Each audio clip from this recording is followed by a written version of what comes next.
This is The Backstory with Omobola Stephen. It's a balanced, objective, unbiased and disruptive conversation on government and politics. We shine more light on what has not worked and what would make it work. And now, to the finest personable and engaging host extraordinaire, Omobola Stephen. Tune in. You are now tuned in to this week's episode of our podcast.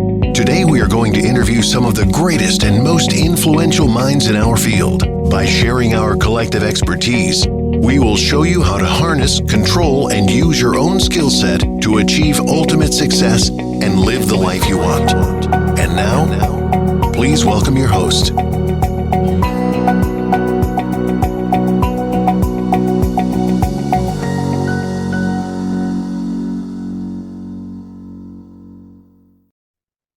Now, countries of the world seem to be facing countless problems, from media issues, socio-political, geopolitical issues, economic, social issues, foreign policies, and the likes. Now, there had been a lot of debates, countless debates in all of these issues, yet the problem seems not to be abating.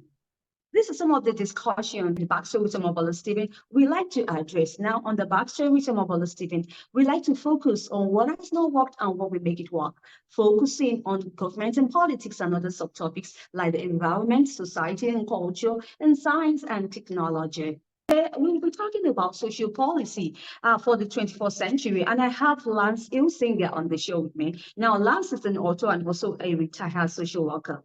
Welcome with me on the Backstory, Lance Hillsinger. Thank you. Thank you for having me. Thanks for joining me, Lance. You're an author of 2 books, and one of your books also talk about social policy for the 21st century, the purpose of social policy. Well, the main social policy is to do things that the government does that people can't do individually or through charity programs. What are we going to do? Are we going to build a bridge, or are we going to have a food stamp program, or are we going to be both?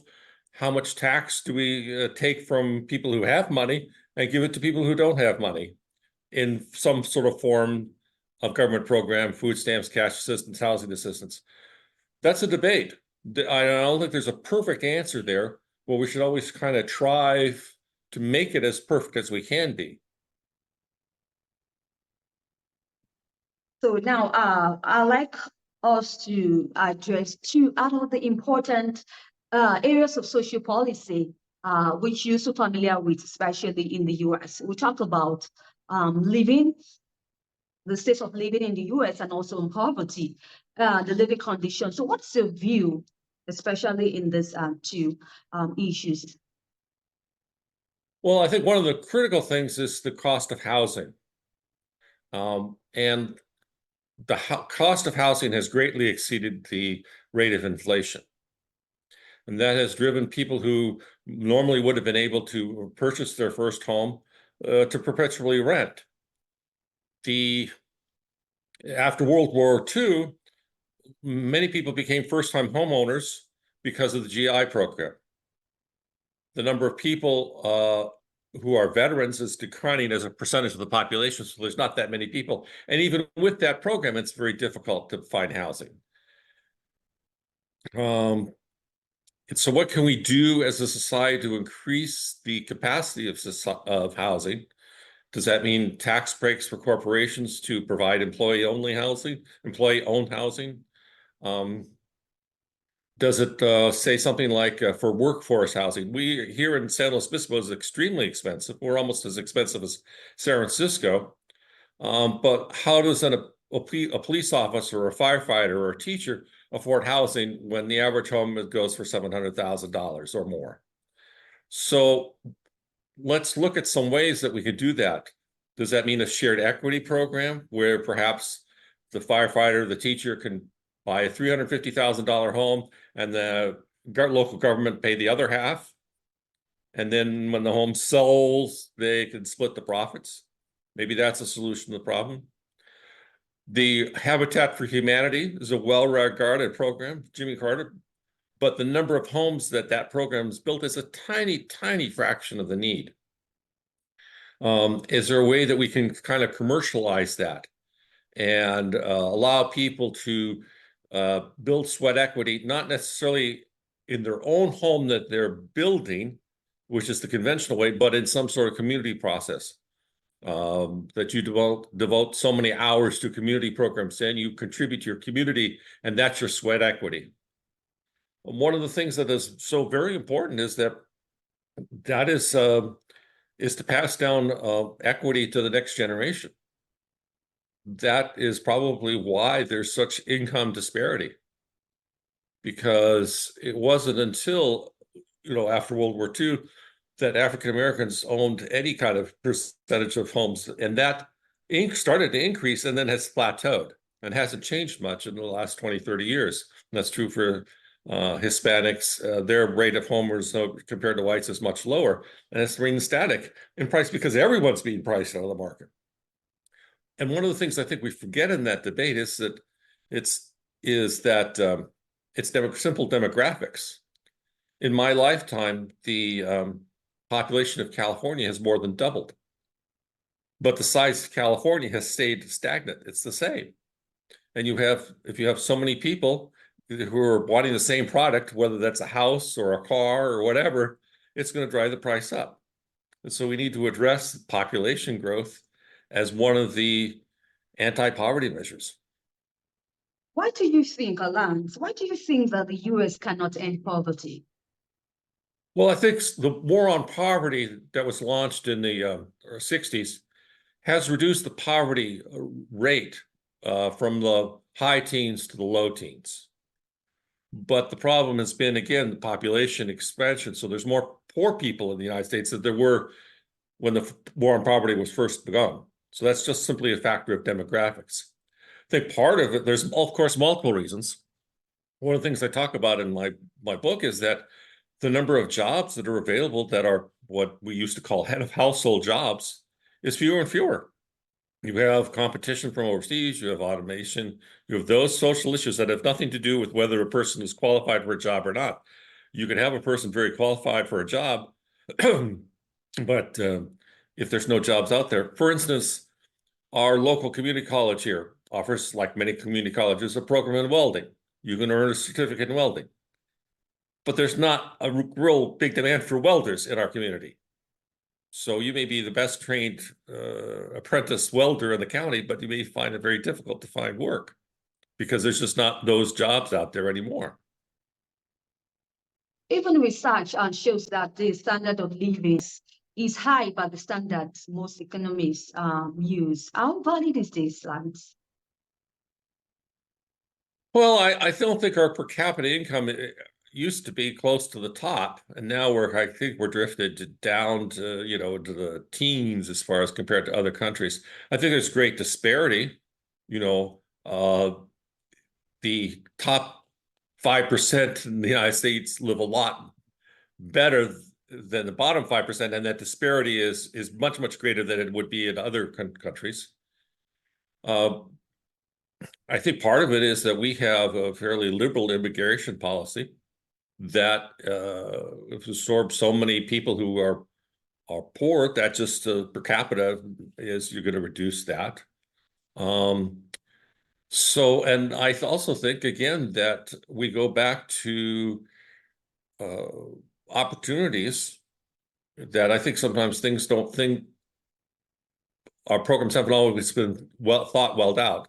For instance, for welfare, if you're poor, you can get cash aid, and you have to work. But there's an exemption. If you have a 1-year exemption, you can do that. But 1 year of training at a community college is not going to get you to be financially self-sufficient. You probably need a 2-year degree to get some sort of job where you will be financially sufficient. So our government is short-sighted here that we allow only a 1-year exemption from the welfare to work program, because that doesn't really get the woman, typically it is the woman to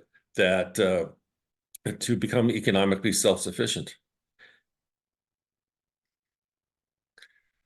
So there's there's not any one single factor.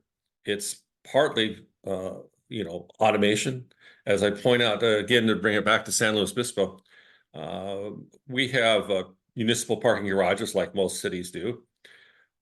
A few years back, they went to an automated system. You could have been the best parking lot attendant in the city, and they have a great work ethic, but now there's a machine that's taken over your job. So those things, I think that kind of microcosm of our city is replicated many, many places. And that's why manufacturing jobs that used to be good paying, reliable jobs, we have roughly 2/3 of the manufacturing jobs that we did in the 1990s. Is that anybody's fault? No, it's just sort of the market forces.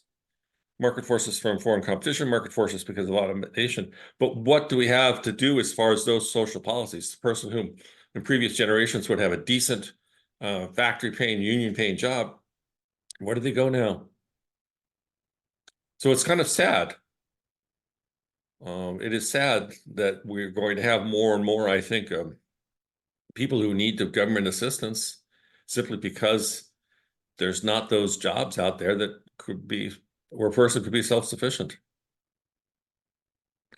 I talk in my first book, A Build a Better Bridge, in Place the Parent, Inside Child Protective Services, about this grandmother who I was hoping to place her grandchild with, but her job had been, she had lost her job to automation and couldn't take felt she couldn't afford to care for her grandchild because she was already dipping into savings because she couldn't find a work. Where do we go for that? And the other thing about demographics is people think of poverty as poor families living in urban areas, but there's actually much poverty in rural areas and elderly poverty. Just under 10% of seniors in America are poor enough to qualify for food stamps. Why did they not have a job that that they could be self-sufficient in? Well, again, market forces. Can somebody who's lost their job at 40 or 50 because their job's been replaced, can they acquire job skills that would again lead them to self-sufficiency? Obviously, some people can, but it's like people don't want to necessarily move. If you're settled in a community, you don't want to leave your family, you leave all your obligations simply because there might be another job in another state. So we also have to look at that human factor there. And now, Lance, still talking about the standards of living in the US, do you think Americans are far better off than they were a decade ago or 2 decades ago? No, I don't think. I think we're not better off. I think that especially the younger generation, my daughters coming up are young adults, and their generation is a little pessimistic that they will not have the standard of living that their parents had.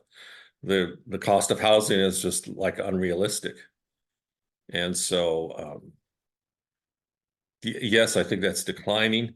I think, again, it's because there's too many people and too few jobs. What can you do about it?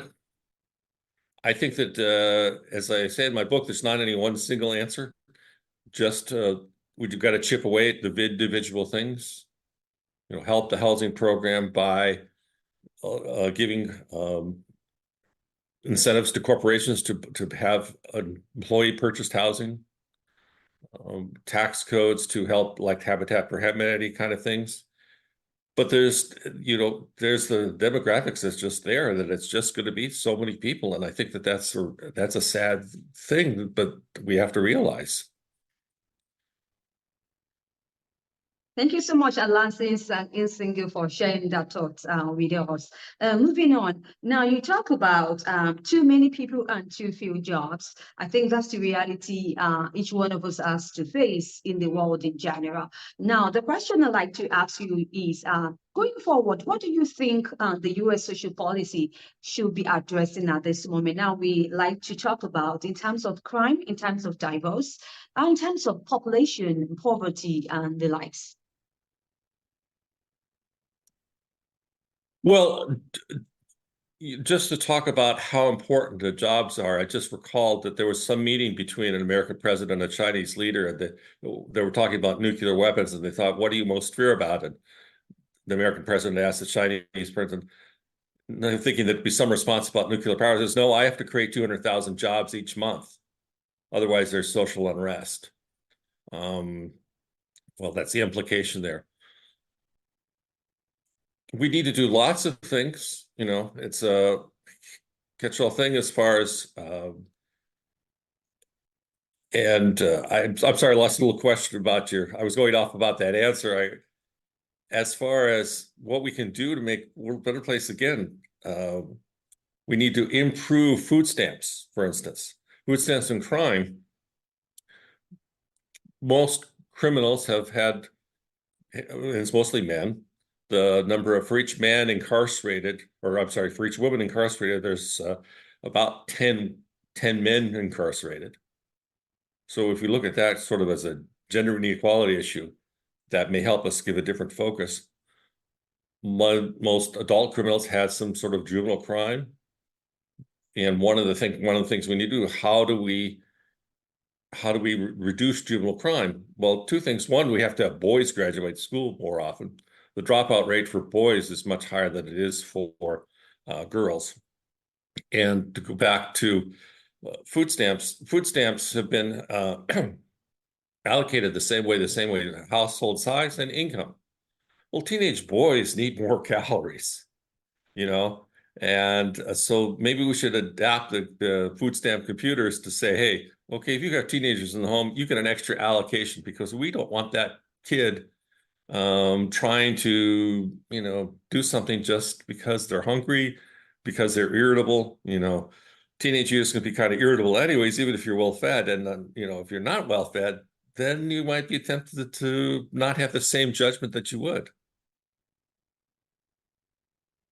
So that's one of the things that indirectly can help reduce crime, is by increasing the food allocation budget for teenagers. Because that mother with those two teenage boys trying to struggle on food stamps has a lot more struggle than other people, and the same dollars for, say, senior citizens. Not that I want to deprive anything from senior citizens, but we need a supplement for teenagers. And I think we also need to look at the school system too. The percentage of men who are teachers is declining, and has been declining for some years. And there's lots of studies that show that if boys have a male figure in the classroom, in the school, that reduces, all the behavioral outbursts and, being sent to the principal and expulsions and all that, suspensions. That if you have that, and we need to encourage, that's another one of the things that's sort of an indirect way to reduce poverty, is perhaps target to getting men to become teachers again. Right. Lance, do you have any exciting news you'd like to share with my audience? Perhaps any project?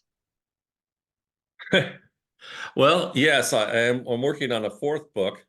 I have a third one out, which is lesser known women of history. But my fourth book is tentatively titled "Not Your Mother's Bible," a new look at the good book. Because I look at the religion. We need the people who go to church are less likely to commit crime, or less likely, you have but somehow we've kind of poo-pooed religion lately. And what can religion do to bring people back into the pews? That's sort of the purpose of the book, because I think that it's important for kids to have moral education. Very, very few of my kids in foster care had any connection to organized religion. And I think that has declined. And what can we do to get people to act in a more moral way? And how can we encourage that? And so that's one of the things that I'm trying to work on, to perhaps how organized religion is sort of packaged to the general community isn't bringing people into the pews. And that we need that for society, and we need that for churches to be financially successful too. I wish you best of luck in the project, Lance, and also in subsequent ones that you proposed. Okay. Thank you very much. Thank you for having me. Oh, and Lance, also, do you have any social media handles, any website that you like for us to reach you to? Yeah, it's lancehillsinger.net is probably the best one. I have an Amazon profile, but lancehillsinger.net is the best website. It's the best way to go. All right. Thank you so much, last Hillsinger. You're an author and also a retired social worker. Thank you for sharing your thoughts on the Backstory with Omobola Stephen, especially we focus on social policy and how the US, and the world in general can address this important policy. Thank you so much once again. We wish you the best of luck in all the projects that you embark upon. All right. Thank you very much for having me. Now, if you'd like to catch up with any missed episodes of the Backstory with Omobola Stephen, you can do so on any cross-promotion platforms or any podcast distribution platforms that you bump online. You just go online and search for the Backstory with Omobola Stephen. There you go. You have an amazing time as you listen to expert and professional thought leaders share their thoughts and insight on disrupting mindset conversations on topics in government and politics, or science and technology, society and culture, and the environment. Now, we like to pivot the change that the world needs to disruptive mindset conversations. That's the main focus on the Backstory with Omobola Stephen. Now, I always need you to stay safe. I talk to you soon. If you enjoyed today's episode, make sure you subscribe and leave us a review.